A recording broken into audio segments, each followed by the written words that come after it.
podcast you're about to listen to is an account of the tragedy which befell a group of horror movie fans who chose to listen to the Huge Horror Movie Podcast.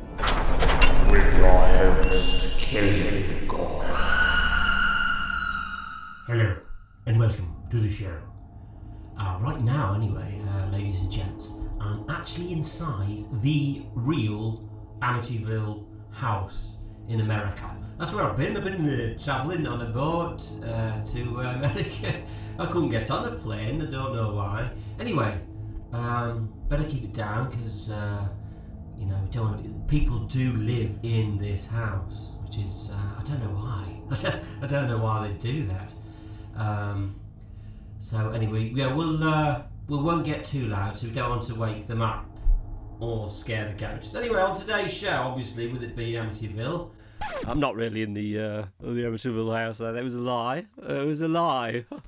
And so we're doing haunted house movies. And let me just introduce the movie in the background. In the BG today is what on earth? The Changeling. The Changeling. Which is a cracking film, isn't it? They're starting off there and they're pushing a car. Look at that there, George C. Scott pushing his car in the snow. And then something bad happens, doesn't it? And ghosts then. It's all about the ghosts after that. But that's a really creepy movie, that one. And based on a true story. Unlike Amityville Horror, which is sort of very well publicised as being based on a true story, The Changeling, it's not like, I don't think, was it on the posters? Shall we have a look? Yeah, I should have researched that, shouldn't I? I didn't. So there we go, I didn't. It's terrible when you put The Changeling, though, in, because you get that other Changeling, don't you? The Clint Eastwood film with Angelina Jolie. And don't want to know about that one. Sorry, Clint. Not interested. It's not on the cover. How did you die, Joseph? Did you die in this house? Why do you remain? And those three questions will all be answered in the film. So yeah, that's a good one. I don't know. Should we skip? I've not done this in a while, have I? So I don't know what I'm doing. And mind you, I didn't really used to know what I was doing in the other ones. So it's a shame, isn't it? We've lost the book. Let's just kick off with, we're just going to go straight to some questions. What is the name of the novella by Henry James that inspired the movies The Innocents and The Others? Or T'others. That's number 1. Number 2, which 2011 movie is set in the haunted Yankee Peddler Inn? Oh, that's number 1, and I will be talking about that. I've got some trivia for you from that one. Number 3, what is the subtitle to the that's difficult to read, to the 2014 sequel to The Woman in Black? Don't know. 4, how much are the guests in the 1999 remake of House on Haunted Hill offered to survive the night in the house? And number 5, we'll just do them in 5 chunks, I remember that. 5, what are the real-life married paranormal investigators called who feature in the Conjuring movies? Oh, we've got a new one coming out, haven't we, on later this year, hopefully. Unless they've postponed that one too. Bloody postponers. I would be happy to pay over the odds for a Blu-ray. Take that, world. What do you think about that, world? Huh? I'd pay should we say, I'd pay £30 for a brand new, the new Ghostbusters. Maybe 35. I might even go to 40. Yeah, go on. I'd pay 40. And then everyone has to be the same. Everybody has to do that, don't they? And would everybody do that? Or would you just download it for free, like a lot of people do? Don't you? So I won't go on about that again. I'll let that one go. Gonna let it go. What can I do? What can I do? I can keep going on about it, but I'll still carry on. So I said, I may as well do the trivia when I read out the answers, or will we have a pause? Will we have a curtains? Yeah, we'll have a pause. The curtains, by the way, are now producing this show. All right. So we're going to look in the horror movie manual. Why don't we look at haunted houses, huh? Let's see what it says. See what it says in the manual. It's not there. Oh, yeah, here it is. Haunted house. Sometimes regarded as more of a subgenre. Subgenre. We'll do take that one again. Yeah, cut that out. Yeah, we'll cut that out. Sometimes, did you cut it out? No, you left it in. Sometimes regarded as more of a subgenre of a horror movie, Haunted house is, oh gosh, eh? Take 3. Haunted houses feature rather predominantly in horror films and can quite often be based upon true stories. Some of the more notable haunted house movies include The Amityville Horror, The Changeling, and The Innocents. I think we've actually mentioned all 3 of those. They are 3 of the biggies. You know what I saw recently? I got on Blu-ray the 3rd Amityville movie, Amityville 3D. The Demon, I think it's subtitled sometimes. And it's a very bleak movie, I'll say that to begin with, but it also contains what I would regard as probably the most chilling moment out of any of the Amityville movies, yes, including Amityville Playhouse, John Walker. But it's the part where the girl dies, one of the daughters dies, and in the lake, and then they're in the house, and I can't explain it. Anyway, she appears in the house, doesn't she, all wet, and walks up the stairs, and it is so creepy. That tell you what, that creeps me out like nothing else. Just so weird and so unsettling. Sorry, I've got tea. I coughed away from the mic then. And again, please excuse that. I'm going to say that's so unprofessional because I am unprofessional. You know, what did you want from this show, huh? Production values and stuff? Not here.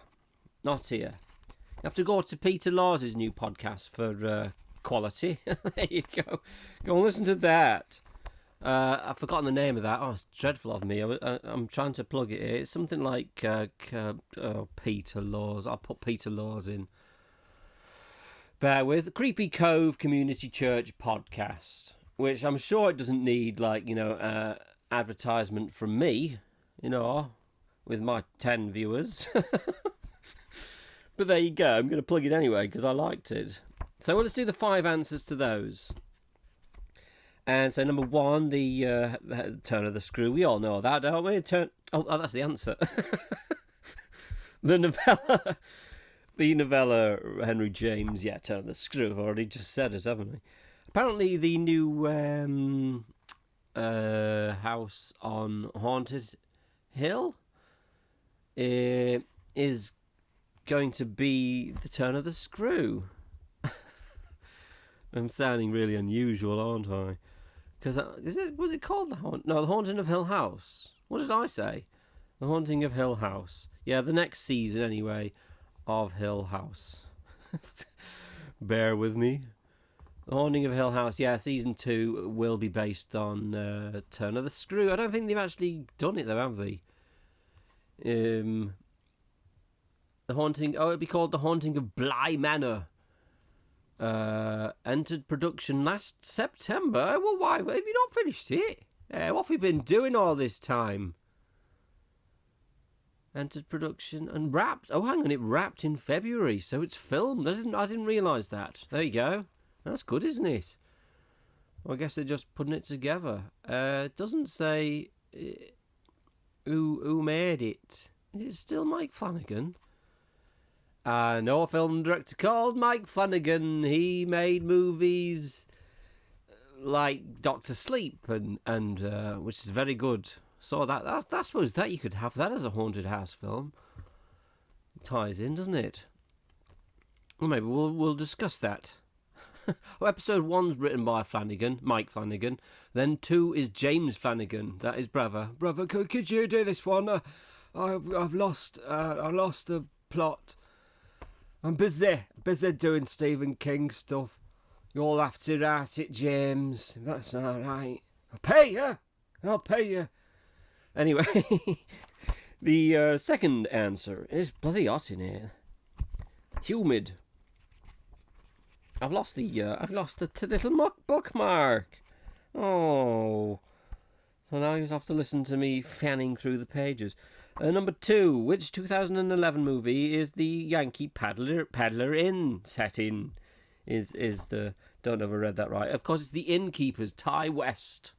Good old Ty West. Where did he go? You know, he did some belting movies. I really liked his Western that he did as well. Perfect director to be doing a Western, isn't he? Do you know why? So he did, of course, House of the Devil and The Innkeepers. The Sacrament, I think I only watched once, quite enjoyed. And then In a Valley of Violence. And then he don't do films anymore, does he? Does he? Oh, hang on, he's got one there. Oh, no, that's not a film, is it? The Exorcist. Oh, yeah, these are all TV. He started doing TV work, didn't he? Too much TV, Ty. Start making films again. Yeah, in fact, looking at Internet Movie Database, it's all TV. TV, since The Sacrament. What happened with The Sacrament? Did everybody sack him after The Sacrament? You're not making films anymore, Ty. You will come and work for us in television. All right, then. And then off he went. Scream, he did. Oh, no, he did In a Valley of Violence is after Sacrament, and that was the last one. Once a horror film, though. Wayward Pines, Outcast, Exorcist, Chambers, The Resident soundtrack. As a TV show, he didn't do the soundtrack. And Tales from the Loop, and Them, Covenant. What is all this, Ty? What are you doing, Ty? Come and make some more films. Anyway, what I was going to do? Something about something, wasn't it? The Innkeepers, yes. I will just look in Incredible Horror Movie Facts, Part 1. And I've got this page, yes. Unlike the Overlook Hotel in The Shining, the Yankee Peddler Inn in The Innkeepers... that's like... Oh, no, ignore me. No, it is. It's 3 inns in a row, isn't it, nearly? The Yankee Peddler Inn in The Innkeepers is a real hotel located in Torrington, Connecticut. The hotel is supposedly haunted by the hotel's original owners, Frank and Alice Connolly. The movie was entirely filmed inside the real Yankee Peddler Inn over 17 days, and the cast and crew all lived there together for the duration of the shoot. During shooting, the cast and crew experienced a fair amount of strange phenomena, including lights switching on and off, doors swinging open by themselves, TVs turning themselves on, and phones ringing with no one on the other end. Ty West said the strangest thing that happened was choosing a particular room, in brackets the honeymoon suite, to feature as the haunted room in the movie. Now, West maintains that he selected it for purely technical reasons. In brackets, here we go. It was the end of a hallway, making it ideal for a dolly shot. If you're not technically inclined, a dolly shot is you imagine put it on a dolly and push it. It turned out that the honeymoon suite was the hotel's most haunted room, eh? Coincidence? Yes, it was a coincidence. And that's that. That was it. That was the only bit of trivia. Not that good, really, was it? But, we'll move on to the third. What is the subtitle to the 2014 sequel to The Woman in Black? I've not seen it. Why do I keep losing this bookmark? Do I keep removing it like an idiot? I went to... Right, where is it? Putting it back. Stay there. Hey, maybe it's haunted, this book. Because every time I go back to it, the little card that I put in there to mark the page keeps disappearing. Hey, how about that, eh? A real-life supernatural event live on the show. So, number 3, it's Angel of Death. I don't believe it was particularly well received. I won't judge it, though, because that would be unfair, because I ain't seen it. I'm sure it's dreadful, though. No, I'm kidding. It's probably all right. So the 99 remake of House on Haunted Hill, I think I know that one. $1 million. Yep, $1 million. And the real-life investigators, surely, did you all get that? Ed and Lorraine Warren. Got a nice little bit of trivia in Incredible Horror Movie Facts Part 2, Digging Deeper. Little book plug again. Got to do it, haven't you, eh? That's what you got to do. So, what was I... Oh, yeah. Although, for the majority of us, it's the 1979 movie that strikes fear. I'm talking about the Amityville. Strikes fear into our hearts. For the famed paranormal investigator Lorraine Warren, who investigated the house with her husband Ed in the 70s, it's the house itself. She said, Amityville was horrible, honey. Oh, yeah, I'll do a different voice. Seems as she said honey. It doesn't suit the British accent, does it? Amityville was horrible, honey. It was absolutely horrible. It followed us right across the country. I don't even like to talk about it. I will never go in the Amityville house ever again, she said. And then she stormed out of the room, slammed the door. But the spooky thing was, she didn't slam that door. She didn't slam it. Who did? Zed. Get out! Shut up. So that's the first 5 questions done. And allow me a sip of tea. And an unusually long pause. I was going to do a little bit from one of my own stories, but I probably won't. It's in Before Halloween, which was the book of short stories, the first thing I published way back in. Where's the copyright page? Did I have a copyright page? Oh bloody hell! Did not put? Oh yeah, here it is. It says 2014. I don't think that's true though. That I don't know why. I didn't mention in this that it was actually published first in it was like 2009 or something. The original version from published, self-published with Lulu.com. Lulu.com. I remember back in those days of Lulu.com, and I tell people I was self-publishing on Lulu.com. And you could tell from their expression on their face, they didn't know what I was talking about. Lulu? Lulu? The singer? She publish books now, does she? It's probably better in America. Do they know who Lulu is in America? Leave it in the comments, please. Do you know who Lulu is? Anyway, Pink House, the story was called. Maybe I'll just tell you a little bit. Actually, I've got 2 good ghost stories. And actually, no, the first one isn't a ghost story. It's just that my story, The Pink House, which is a ghost story, keep up, was based on a house. Oh, there's a door opening by itself in The Changeling. As George plays on the piano, the door swings open behind him. It's creepy, that, isn't it? Very creepy. Gets up, goes to the door, has a look around, and nobody's there. What happens next? Somebody, and then somebody comes through the front door. Classic. That scared him, didn't it? But the Pink House was based on an actual pink house in the Isle of Skye that we went on a holiday to once when we was just young, very young. I can barely remember it. All I remember is putting cardboard boxes over our heads.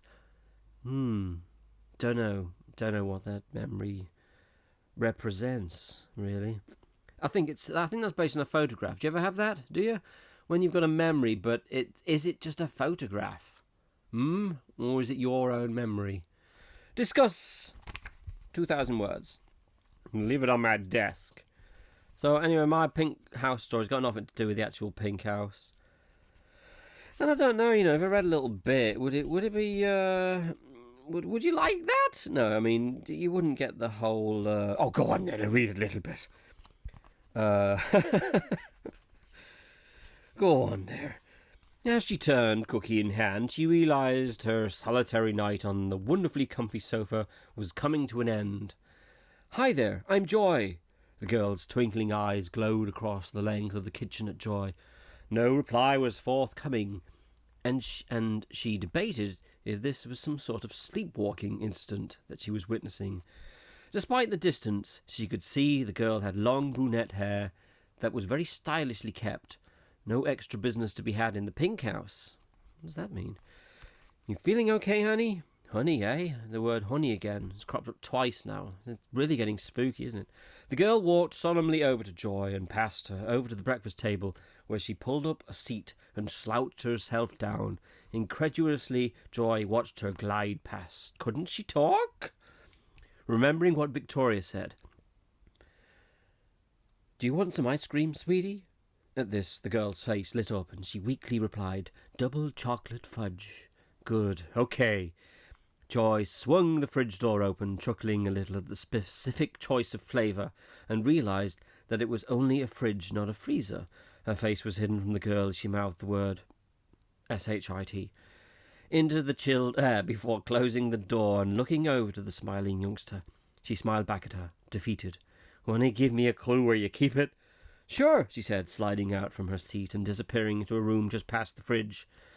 Following after her, she offered some small talk, unsure of what else to say. "Big place you got here. You ever get lost?" "Sure." "Yeah, I think I would too." And anyway, it goes on, and it turns out she was dead. You have to read it. Let's do another batch of questions, and I've just realised that, again, is it me doing this? Oh no, it is. It's still there. Still there.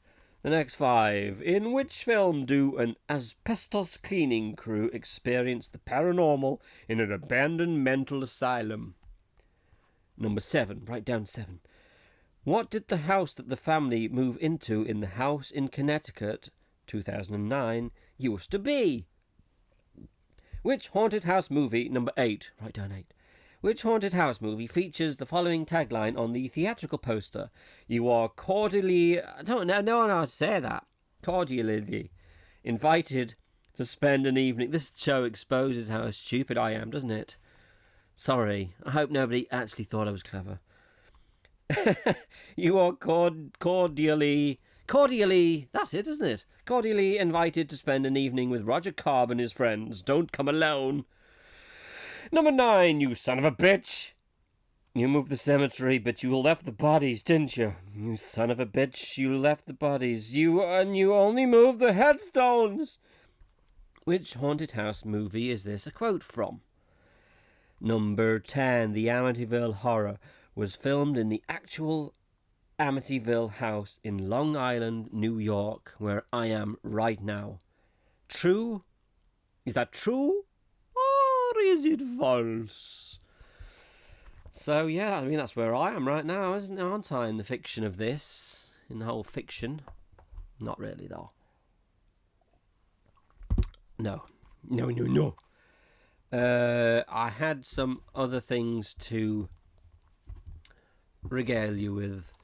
I always forget. I was going to do a ghost story, wasn't I? I got notes here. Very, very, very loose notes today. All it says... I can hear the washing machine down there. That's me. It's gone really loud recently, the washing machine. Can hear, the door's closed and everything. Anyway, somebody at Worms,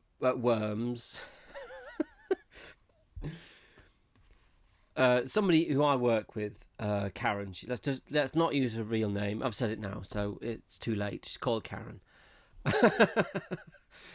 Yeah, she told me. Now, right, bear in mind, Karen is not a believer in ghosts, and yet she moved into a haunted house accidentally, obviously. And why was it haunted, I hear you ask? Well, I'll try and remember. What I do remember, one creepy fact, was every Christmas, after they'd taken the decorations down, I think it was after Christmas, they'd taken everything down, and always behind the sofa, or I think it was under the sofa, there was a little pile of pine needles in, as she describes, and I quote, like a perfect little pyramid. And they didn't have a pine tree in the house. They had a plasticky one. So, and that kept that happening like every year. I don't know how many years it went on. I forget. So there was that. There was other weird things that happens, but like just I think it was like a presence and stuff, which isn't as physical as seeing the pine needles, which is pretty creepy. But it has a creepy ending as well because I think it was Karen's daughter who sort of one day sort of came up to her and said something like she's gone, mummy, and I think she asked like who. Don't know what the reply was. Not telling this story very well, am I? But anyway, she said she's gone, and then that was it. There was nothing else weird happened since she said she's gone, mummy. Creepy, that, isn't it? When it's coming from someone who says they don't believe in that kind of thing, and yet it happened to them. I don't know. It's chilling, very chilling.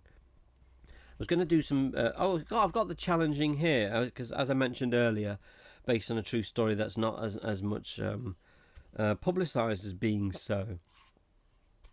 I don't know where to start. Shall I read the whole thing out? Do you think? Yeah. Though it wasn't as heavily pushed as being based on a true story. I've already said that. I'm repeating myself. In the same way the Amityville Horror, for example, was. This classic ghost movie also had its origins in real life. Just like in the film, it was a composer, Russell Hunter, who moved into a rented property that no one else had lived in for years. The house was the Henry Treat Rogers mansion near to Chessman Park in Denver, Colorado. At 6 a.m. every morning, he would hear loud bouncing noises in the house that would suddenly stop when he got out of bed, and he would also witness the water turning itself on and off. Hunter, like George C. Scott's character John Russell, also found a hidden staircase in the back of the closet that led to a tiny attic apartment in which he found a striped child's ball, along with a journal belonging to a sickly young boy named Eric Evans. The story goes that Eric stood to inherit $70 million when he reached the age of 21. If he died before that, the money would go to a distant relative. The greedy parents, realising that their boy wouldn't live that long, adopted a boy from an orphanage and passed him off as Eric. This is what the word changeling means. So you're learning something. The real Eric was locked up in the attic with only the ball to play with. It's unclear whether he was actually murdered or simply died, but his body was secretly buried in a nearby field. If it was secretly buried, though, how does everybody now know about it? Anyway, incidents in the film closely mirror the real haunting Russell Hunter encountered. He actually did discard the striped ball in a faraway location, only to have it returned once again in the house, bouncing down the stairs. In real life, Hunter simply moved out. Wouldn't have been as entertaining, really, would it? He just moved out. And at the end of the movie, he'll just move out. What? You going to end the movie like that? But the story didn't end there in real life. The house was slated for demolition, and on the morning that the wrecking crew showed up, a member of the team died when the house exploded. An apartment block named the Summer House was built in 1975 at the location of the Henry Treat Rogers mansion at 1313 William Street. Spooky in itself, isn't it? Which also became haunted! ! Residents hear classical music being played on a piano from an apartment that doesn't even contain a piano. And that spooky striped ball is back. Once again, bouncing down the stairs and rolling down the corridors. Crazy, huh? Did I do the answers to the next batch of questions? Does anyone remember? Is anyone listening? I don't think I did I? No, I didn't. Number 6, the asbestos crew in the haunted asylum as Session 9, a film which everybody raves about, don't they? I love Session 9, me. One of my favourite films, that. I think it's on Netflix at the moment. I'll have to watch it again. I did have it once and on DVD, and I did watch it. I can't remember being bowled over by it though. So I'll have to watch that again. And I will. right now. Wait for me here. No, I'll do it later. So number 7. What did the house that the family moved into in the haunting in Connecticut used to be a funeral home? I tell you, a very good book about funeral homes and death in general. And it's called Smoke Gets in Your Eyes. Let me just Google that for you. Smoke gets... Oh, it's predictively got it. Oh, I brought up the song, innit, Platters? It's not what I wanted. And other lessons. Is that it? Ah, that is it. After the Platters. Platters comes first. And then it's Caitlin Doherty's book. Doherty. Is that? Yeah, what a book, eh? Oh, it's a big explanation of the book. Is that from the back of the book? Can't read all that. But it's about she took a job in a crematorium. It's real. It's not a story. And her eye-opening, candid, and often hilarious story is like going on a journey with your bravest friend to the cemetery at midnight. She demystifies death, leading us behind the black curtain of her unique profession. And she answers questions you didn't know you had. Can you catch a disease from a corpse? How many dead bodies can you fit in a Dodge van? What exactly does a flaming skull look like? Unusual choice of questions. Because I've never been interested in either the answer to any of those. And I don't remember the answers to those being in the book.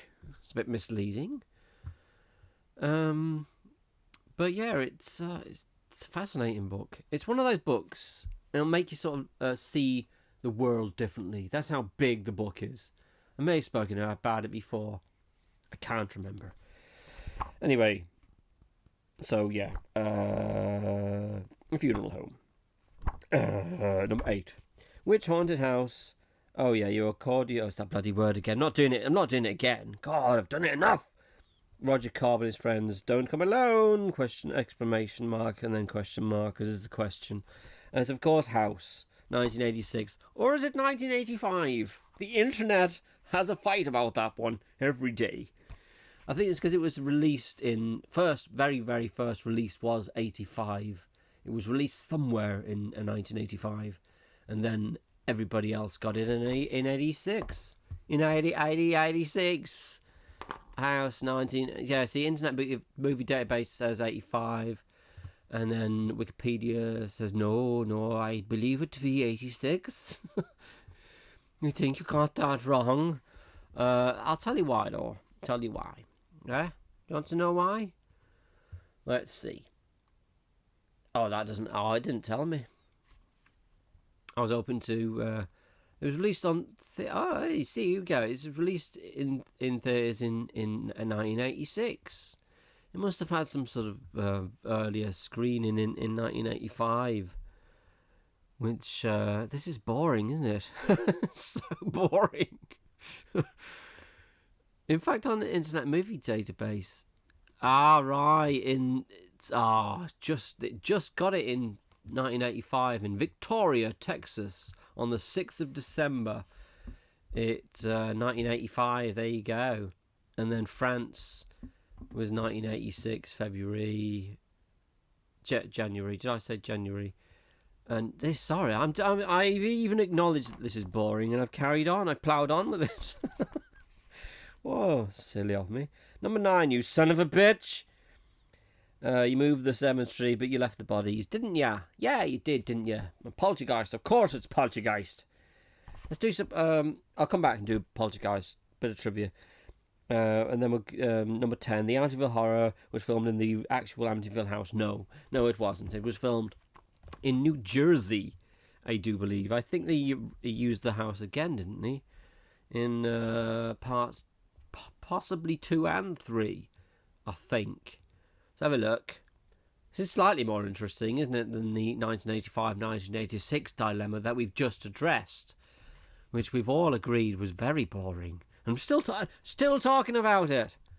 It's just ridiculous. You know, So, yeah, let's look at the locations. Because I like the name of the place. Oh, it's not there. Oh, yeah, there. Toms River. It's great. Toms River, New Jersey. 18 Brooks Road. So, if you're in Toms River in New Jersey, you might want to go and bother the people at 18 Brooks Road. Can I look at your house? Yeah, that was the same one from 1, 2, and 3. I used that one. Wow, it's almost as famous as the actual Amityville house, isn't it? More so. It's been in more movies. I've been in more movies than you. That's what happens when the two houses get together. Parties. So that's the first 10. What are we on? 35. We're running at 35 minutes into the show. And I've already decided before I started this that I'm not going to make it that long today. What do you think about that? Well, I keep it down a tad. So yeah, I think I say that I always seem to forget something major when I look back at the first 3 episodes and the subjects of those episodes, and I think, oh God, I didn't mention this or that. So. There you go. I probably missed out like the most famous haunted house movie, and it's just because that's that my brain don't work very well, So leave me alone. Mind you, nobody's actually picked me up on it, so that's all right, isn't it? And if I do leave anything out, then I'll look at it in another episode, and like I said, I will try and get these podcasts on everything, all the normal channels that everybody else does, whatever they are. Let's have a look. Let's have a look. This is boring too, isn't it? You could have it on. You can reach by how to play.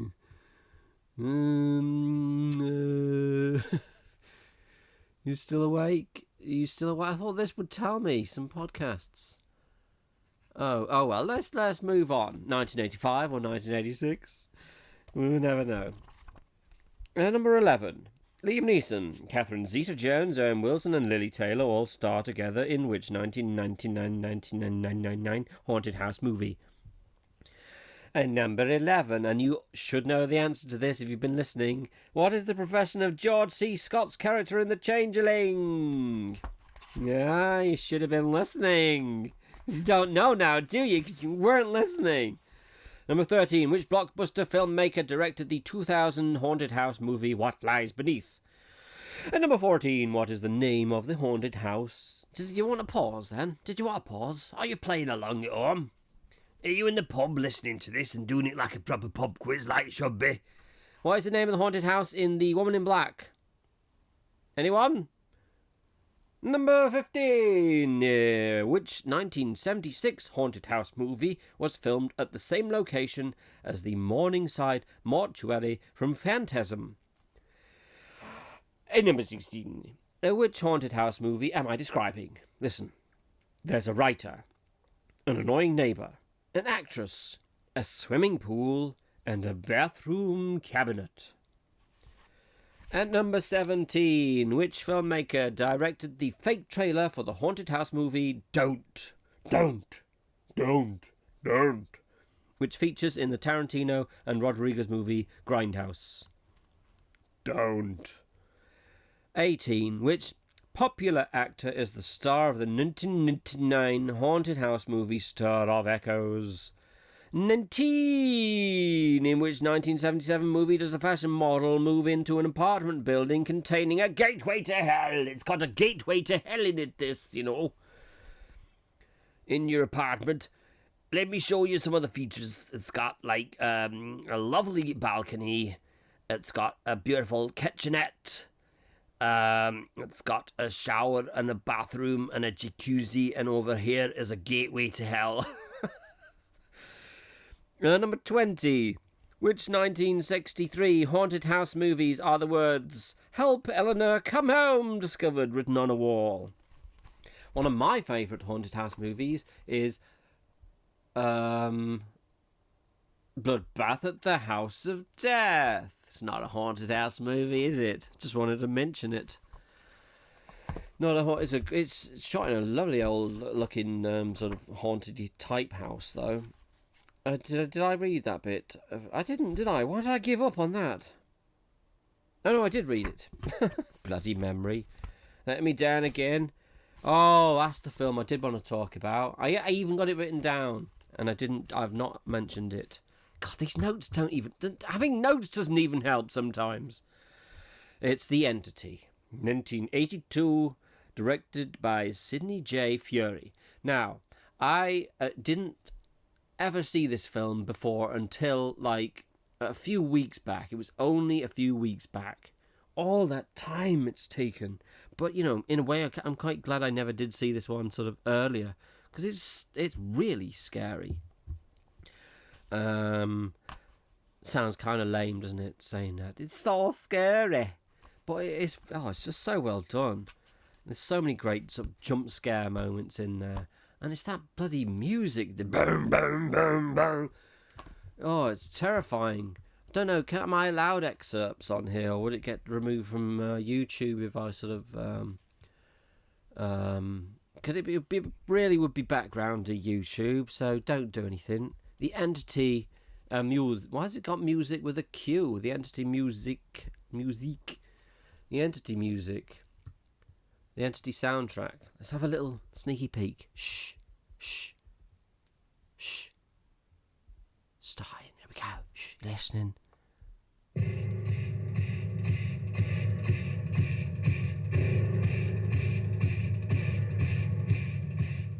That's it. That's all I'm playing, yeah? Get into trouble, it won't I ever play anymore. Oh, a little bit tempting. Yeah, that music though doesn't sound, maybe out of context it doesn't sound particularly scary. If you've seen the film, maybe you'll get it. You'll get that that's like bloody hell. It's probably sort of a attack on the senses. I think that's the thing with it. It's really sort of intrusive, banging, relentless, boom, boom, boom. Oh, and it really what's the word?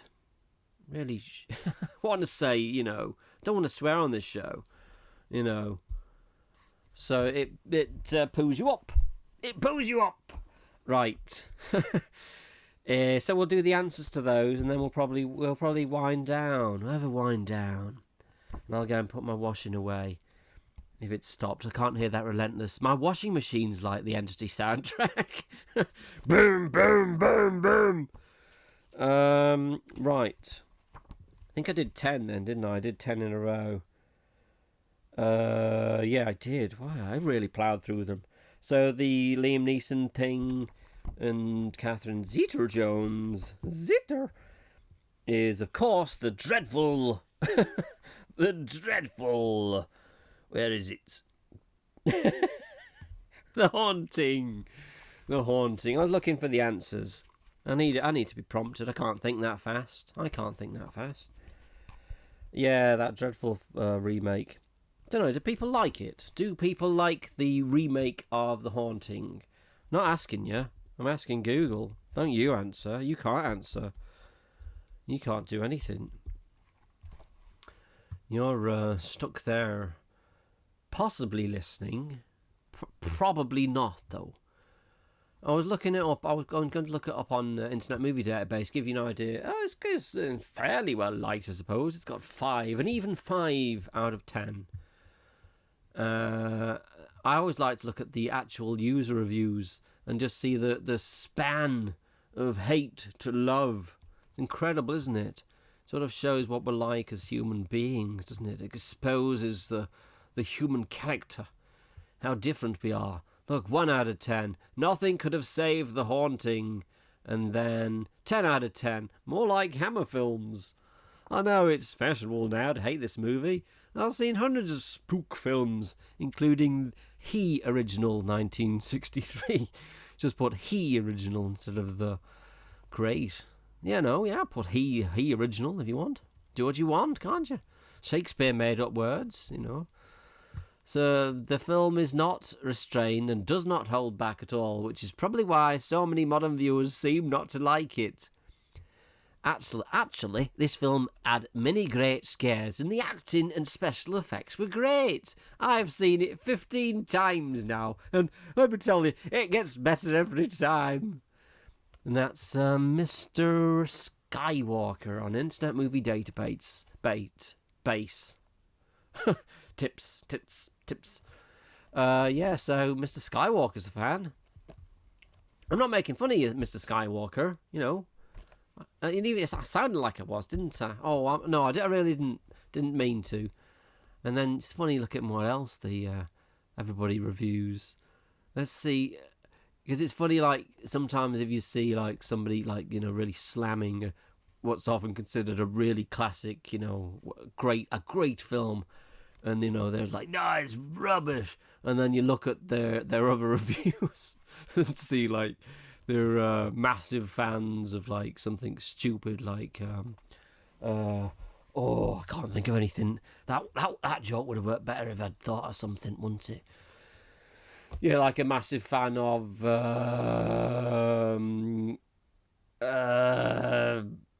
Freaky Friday. There you go, Freaky Friday. Or something daft. Spy Kids 3. Oh, no, I didn't mean to get at you, Rodriguez. Something dafter. What's a really daft film? Mac and Me. Bruce Almighty. I'm just copying. I'm just looking what he's got. The Core. He likes The Core. Good movie. 10 out of 10 for The Core. Anyway, I'm just gone way off on a tangent there, looking at Mr. Skywalker. Mr. Skywalker, won't you talk to me? Let's do the rest of the answers. Where am I? The blockbuster movie was directed by the one. What? Bloody hell! Losing it now. It's getting too warm in here. Who directed? It's basically who directed What Lies Beneath. Bob Zemeckis. We all know that. Bob Zemeckis. Name of the haunted house in The Woman in Black. Eel Marsh House. I pretty much knew that without looking. I'd like to go to that house. You can go to that house, you know. It's not too far from me, I don't think. Let's have a look. Eel Marsh. Bear with me again. I'm going off on another tangent. Eel Marsh House location. It's in Northamptonshire. What is a big name, isn't it? Northamptonshire. I sound like an American who's never encountered that place before. Northamptonshire. In Cotterstock Hall. Careful how you say that. Is it near Blackpool? Is it near Blackpool? Oh no, that's... Is it near Blackpool? That's... Yeah, is it? Oundle Village. Oh, my phone's beeping. Oundle Village. I better wrap this up. I don't know where Oundle is. Oundle. I think it's up here somewhere. Eel Miles House is located near Criffin Gifford. This is getting really boring for everyone. I know that. This is what happens when I'm trying to make books as well. You know, I'll go off on a tangent on something else, and then like it's like 10 o'clock at night, and it's like, oh, I'm not doing anything. I got distracted. Started looking up all sorts of rubbish. Maps. I get very distracted by the Google Maps, you know, and just it's taking me to where I live. Oh, anyway, let's move on because we're supposed to be wrapping it up now. Bloody hell. Eel Marsh House. You can look that up where it is yourself. 1976 movie Morningside was, of course, Burnt Offering. That's a creepy one too, isn't it? The movie I'm describing, there's a writer, an annoying neighbour, an actress, a swimming pool, and a bathroom cabinet. House, of course. House, 1985. Or is it 1986? It's interesting, though, isn't it? Because we don't know. You don't know. It could have been 1985. Which filmmaker directed the fake trailer? Don't! Edgar Wright. And the popular actor from Stir of Echoes is, of course, Friday the 13th star Kevin Bacon. In the 1977 movie, the fashion novel, honestly. The Gateway to Hell. It's got a gateway to hell in it, honey. It's The Sentinel. Never seen that one. You ever see that movie, The Sentinel, Mr. Peterson?